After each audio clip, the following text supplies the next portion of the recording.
It's not a coincidence that Andrew Wiggins' jersey has been discontinued on NBA Store and that he wasn't mentioned in LeBron's letter. Nor is it a coincidence that he has yet to speak to LeBron James, but LeBron has spoken to Kevin Love. LeBron, where's the love for the young man Wiggins?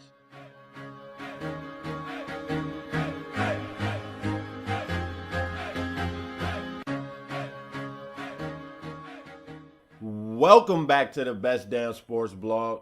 Back again to talk NBA with you guys, specifically Andrew Wiggins and LeBron James, because in a recent ESPN interview, which was very awkward, Andrew Wiggins stated that he has yet to speak to LeBron James.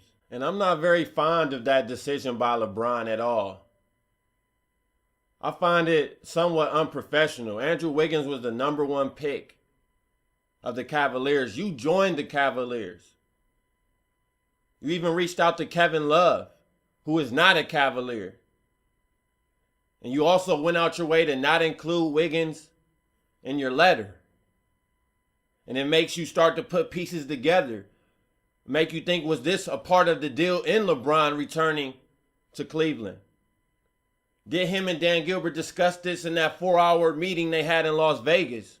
That Andrew Wiggins would be traded for Kevin Love if that was necessary. Because I don't understand why LeBron would not embrace Andrew Wiggins at all. Not even reach out to him. And I actually feel bad for Andrew Wiggins. Because he's done nothing wrong. He's just a rookie who's trying to prove himself. Got drafted number 1 overall to the Cavaliers. He was probably ecstatic to learn he was going to play with LeBron. And now, probably over a month or two later after the draft, he still hasn't even heard from LeBron.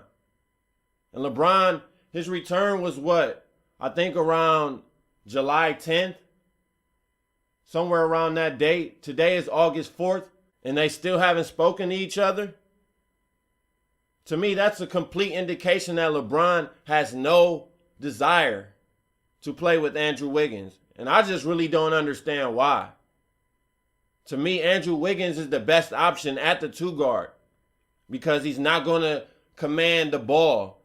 You can use him as a role player for probably his first year, maybe 2, just locking down the opposing team's best player. And I wouldn't say Dion Waiters is good at that.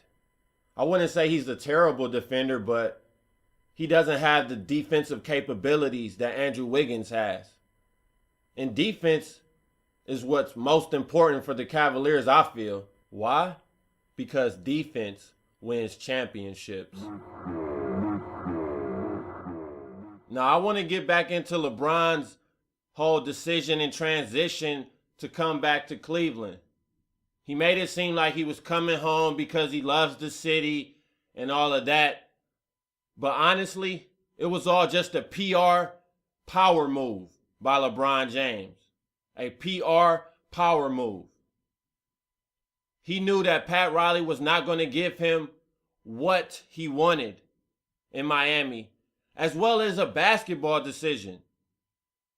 If Kyrie Irving was not here, if Andrew Wiggins was not drafted to possibly be traded, I don't think LeBron would be in Cleveland. It's not about the city. It's about LeBron having the power. Because this is his call, sending Wiggins to Minnesota for Love. Whether or not he ever wanted to play with Wiggins is up in the air. I believe he never has wanted to. And that's why he hasn't reached out. And also, if it was for the city and such, why a 2-year deal with a 1-year opt-out? LeBron? Now, I know he's going to say the salary cap most likely will go up in 2016, but to me, that's a bunch of BS. He could have took $20 million per year for the next 5 years. Or whatever Cleveland is able to give him, he could have took that for 5 years and lived with it. Because Cleveland will pay him when that contract is up. Paying LeBron James is not a problem for Dan Gilbert and the Cleveland Cavaliers. And I have no problem with LeBron wanting max money after taking a discount for 4 years in Miami. And I actually have no problem with him wanting a Jordan type deal, how Jordan got $30 million in his last 2 years. And that's per season as well. I have no problem with LeBron wanting to do such.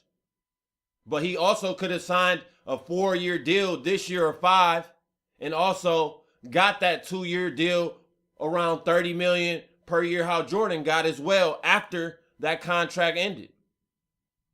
So this whole salary cap stuff is a bunch of BS to me.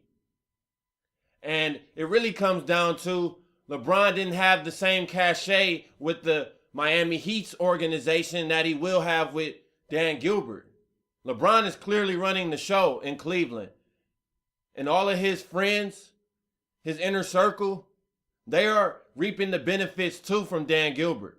Pat Riley was not allowing that in Miami. And that somewhat bothered LeBron James. Right or wrong on Pat Riley's side and LeBron's side, right or wrong, it doesn't matter. It's the reality of it. LeBron could not control Miami in the same way that Dan Gilbert would allow him to control the Cavaliers organization and allow him to do special things like ride Dan Gilbert's private jets, him and his entourage. That type of stuff was not allowed in Miami. And this move was also a PR move, because it's no coincidence LeBron is already topped his liking in America than it was prior to the decision. So this was perfectly orchestrated by LeBron.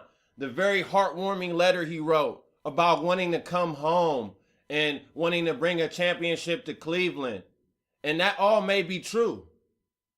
But what he left out was that this was also a complete power PR move.